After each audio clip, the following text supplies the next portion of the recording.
Latest नई video हासिल करने के लिए सब्सक्राइब करें अनम कंप्यूटर एकेडमी को और दबा दें इस बेल आइकन को। अस्सलाम वालेकुम viewers, welcome back to my channel Anam computer academy. आज है हमारी क्लास 13 यानी 13 और आज हम पढ़ेंगे CSS के बारे में और एक्सटर्नल CSS के बारे में कि आखिर एक्सटर्नल CSS होती क्या है, इसका इस्तेमाल क्यों करते हैं और CSS में इसका सबसे बड़ा किरदार क्या है। तो यहाँ पर कुछ मैंने डेफिनेशन लिखी है जिसे कि मैंने आपको बताया कि मैं साथ साथ राइट भी कर रही हूँ। इंशाल्लाह ताला in the end of course आपको ये फाइल मिल जाएगी। और एक्सटर्नल CSS आखिर होती क्या है, तो ये है With an external style sheet, you can change the look of an entire website by changing just one click। यानी कि आप जो है एक्सटर्नल CSS के अंदर जो भी आप HTML में डेटा पुट करते हैं उसका स्टाइल वगैरह दे सकते हैं। याद रखिएगा, डेफिनेशन को जरा गौर से देख लीजिए। Each page must include a reference to the external style sheet file inside the link element, यानी कि हम इसको लिंक करते हैं अपनी HTML फाइल के साथ और इस फाइल को सेव करते हैं .css एक्सटेंशन से। तो याद रखिएगा कि ये सारी चीजें जो हैं एक्सटर्नल CSS का मतलब ही, जैसे कि मैं अपनी दोनों क्लासेस में यानी जब मैंने CSS स्टार्ट की थी तो मैंने आपको बता दिया था कि एक्सटर्नल CSS जो है हमारी लिंक करती है, यानी कि HTML और एक्सटर्नल CSS दोनों एक दूसरे से लिंक करती है। उसके बाद हम जब उसके अंदर वर्क करते हैं, डिजाइन करते हैं, तो वो सारा HTML पे शो होता है। आप यहाँ पर एग्जांपल देख सकते हैं कि हेड के अंदर हमने सारा वर्क करना है, यानी रेफरेंस लिंक लगानी है, वो इस तरह से ये लगेगी कैसे, जरूर इसको हम आगे जाके करते हैं। आप यहाँ से देख सकते हैं कि ये HTML का डेटा मैंने यहाँ पर कुछ थोड़ा सा टाइप किया आपके लिए और यहाँ पर CSS का डेटा टाइप किया है। सबसे पहले आपने सबलाइम सॉफ्टवेयर इंस्टॉल करना है, जो कि मैं ऑलरेडी आपको दे चुकी हूँ। और यहाँ पर आप देखिए कि मैंने डेटा जो है कुछ नहीं डाला हुआ। यहाँ पर आपने सबसे पहले कोई भी नाम देकर HTML से फाइल सेव करनी है। जब आप फाइल सेव कर लेंगे तो उसके बाद Ctrl+N यानी न्यू दबाकर आपने style.css के नाम से एक फाइल सेव करनी है। जैसे ही आप फाइल सेव करेंगे तो मैं आपको दिखा देती हूँ। ये देखें HTML की फाइल बन गई है और ये देखें CSS की फाइल। HTML की फाइल .html के नाम के मैंने सेव किए और क्योंकि हम एक्सटर्नल CSS पढ़े, अभी हम लिंक करना सीखेंगे, तो मैंने इस फाइल को ऑलरेडी सेव कर दिया है। अब लेते हैं डेटा, यानी मैं सबसे पहले HTML का डेटा उठाती हूँ Ctrl+C करके, उसके बाद यहाँ पर मैं पुट कर देती हूँ। अब जैसे ही यहाँ पर डेटा आया आप देख सकते हैं कि सबसे पहले हर चीज इसकी राइट होती है। सबलाइम सॉफ्टवेयर में टाइटल मैंने होम दे दिया। इसके बाद यहाँ पर मैंने लगाई है लिंक। लिंक लगाने का तरीका बहुत ही आसान है, मैं इसको डिलीट करके आपको दोबारा से लगाना बता देती हूँ। यहाँ पर देख सकते हैं आप लिंक लिखूंगी, मैं लिंक सिर्फ लिखूंगी और इंटर कर दूंगी, ये लिंक ऑटोमेटिकली बन चुकी है। अब हाइपर रेफरेंस यानी कि आप किससे लिंक करना चाहते हैं, तो हम चाहते हैं style.css, तो मैं यहाँ पर लिखूंगी style.css, यानी मैं style.css से लिंक करना चाहते हैं। ये टाइप जो है फिलहाल हमारी जरूरत नहीं है इसकी, तो हम इसको स्किप कर देते हैं। हमें सिर्फ लिंक करनी है। उसके बाद स्टाइल शीट यानी कि जिसपे हम काम कर रहे हैं, और रेफरेंस किससे किया है हमने style.css से। जो भी आप नाम यहाँ पर देंगे, अनम देंगे, असद देंगे, सिद्रा देंगे, जो नाम आप देंगे .css जरूर लगाएंगे। उसके बाद जो वही सेम नाम आपने यहाँ पर लिखना है। दूसरी बात आपने याद रखनी है, अगर आप जो भी काम कर रहे हैं आपने जो है दोनों फाइल, जहां पर आपने HTML फाइल सेव की उसके साथ ही CSS फाइल सेव करनी है, अलग अलग जगहों पे नहीं करनी।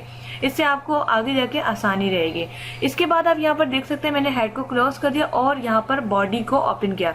ये सारी चीजें राइट हुई भी थी सबलाइम सॉफ्टवेयर में, सिर्फ मैंने इसके अंदर डेटा पुट किया। सबसे पहले यहाँ पर हमने हेडिंग 1 लगाया। हेडिंग 1 में लिखा है दिस इज अ हेडिंग। यहाँ पर आप कुछ भी लिख सकते हैं और यहाँ पर और भी चीजें ऐड कर सकते हैं, जैसे टुडे इज मंडे etc, कुछ भी लिख सकते हैं आप यहाँ पर। उसके बाद मैंने इसको Ctrl+S किया।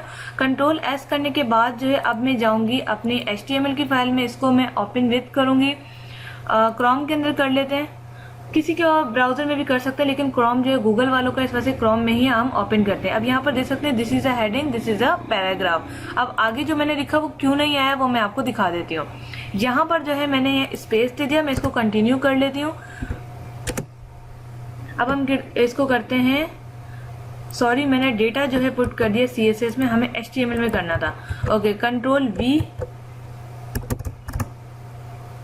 दोबारा से डेटा को कॉपी कर लेते हैं, Ctrl+C, क्योंकि हमें डेटा पुट करना है HTML में। CSS में हम जस्ट डिजाइन करते हैं, अपनी वेबसाइट को डिजाइन करने के लिए हम CSS यूज कर सकते हैं, स्टाइल। तो मैंने जब यहाँ पर देखे गलती से HTML का डेटा पुट किया तो मेरे पास क्या शो हुआ, कुछ भी शो नहीं। आप देखिए Ctrl+S करती हूँ मैं, विंडो D, और अब आप देखिएगा सारा डेटा मेरा शो हो जाएगा क्योंकि मैंने HTML के अंदर काम किया है। ये देखें, ये आ गया इस तरह से। अगर मैं इसके आगे थोड़ा कंटिन्यू करना चाहती हूँ तो मैं यहाँ पर लिखूंगी दिस इज अ पैराग्राफ के बाद मैं यहाँ पर कंटिन्यू करूंगी माय नेम इज अनम। अब पैराग्राफ के अंदर जो है आगे कंटिन्यू हो जाएगा जो भी मैंने लिखा है, ये देख सकते हैं माय नेम इज अनम। और हेडिंग का जो भी हेडिंग आपको पता है बड़ी होती है, तो ये मैंने कोई भी सेटिंग नहीं की, जस्ट H1 यानी हेडिंग 1 लगाइए तो ये यहाँ पर शो हो गया है। अब चलते हैं इसको लिंक करें। अब लिंक तो हमने कर दिया है, यानी हमने इसकी रेफरेंस लिंक डाल दी है। अब CSS में क्या लिखें, यहाँ पर ये बात शो होती है। अब आप देख सकते हैं यहाँ पर हेडिंग 1 है, हेडिंग 1 का डेटा है दिस इज अ हेडिंग। अब मैं चाहती हूँ कि ये कलर जो इसका ब्लू हो जाए और पैराग्राफ का फॉन्ट जो है साइज वो बढ़ जाए। तो उसके लिए ये देखिए मैंने कुछ डेटा पुट करके रखा हुआ है, यहाँ पर हम इसको कॉपी कर लेते हैं। तो अब आप यहाँ पर आप देख सकते हैं मैंने Ctrl V किया तो H1 आ गया। अब इसको मैं Ctrl S करती हूँ और Ctrl S करने के बाद यहाँ पर Ctrl R। तो आप यहाँ देख सकते हैं जब मैंने इसको ओपन किया तो ये ऑलरेडी लिखा हुआ है। अब मैं चाह रही हूँ कि इसका साइज थोड़ा कम हो जाए, 100 पिक्सल्स मैंने दिए हुए हैं, तो इसका साइज कम करने के लिए मैं यहाँ पर दूंगी 50। अब मैं Ctrl S करूंगी और Ctrl R। अब आप देख सकते हैं 50 पे हो गया और हमारी फाइल है HTML। लेकिन हमने लिंक इसको किससे किया, कलर वगैरह देने के लिए CSS से।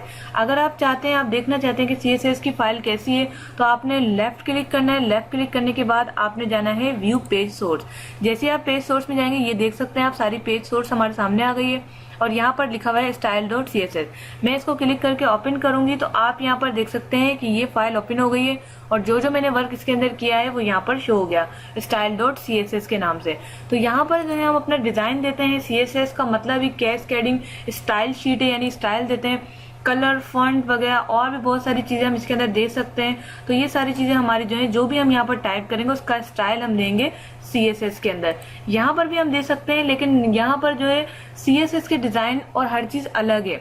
अगर मैं यहाँ पर बॉडी कलर या यहीं पर ही मैं हेडिंग कलर वगैरह दूंगी बेशक आ जाएगा, लेकिन हमें CSS से लिंक नहीं होगा। अगर मैं इसको काट देती हूँ, Ctrl S कर देती हूँ और आप देखिएगा अभी Ctrl R, तो मेरा सिंपल हो गया डेटा, क्योंकि मैंने अपनी रेफरेंस लिंक जो मैंने रेफरेंस यानी कि जो मैंने लिंक किया था CSS से वो मैंने लिंक हटा दिया है। जैसे ही मैं Ctrl Z करूंगी, Ctrl S करूंगी, तो आप देख सकते हैं कि यहाँ पर सारा चीजें मेरी वैसे ही वापस आ गई जो मैंने कलर दिया था। तो ये थी मजे की ट्रिक जिसमें आपने एक्सटर्नल CSS के बारे में सीखा। इसकी डेफिनेशन आप अगेन रीड कर सकते हैं कि डेफिनेशन हमें यही कह रही कि हेड सेक्शन के अंदर हम इसको लिंक करते हैं किसको, HTML को CSS से। उसके बाद जो हम जो भी डिजाइन वगैरह देते हैं वो हमारा CSS दिखता है और हमारी HTML पे परफॉर्म करके हमें एक बहुत ही खूबसूरत पेज और डिजाइन देता है। आगे जो इंशाल्लाह ताला लेआउट और इसकी डिजाइनिंग और पूरी वेबसाइट को डिजाइन करना सीखेंगे। एक एक टॉपिक जैसे हम चलते आ रहे हैं, क्लासेस इसी तरह से चलती रहेंगी। तो अगर आप चैनल पर नए हैं तो चैनल को जल्दी से सब्सक्राइब कर दें ताकि आने वाली वीडियोस आपको मिलती रहे। तो मिलते हैं नेक्स्ट वीडियो के साथ। अपना बहुत सारा ख्याल रखिएगा। Thanks for watching.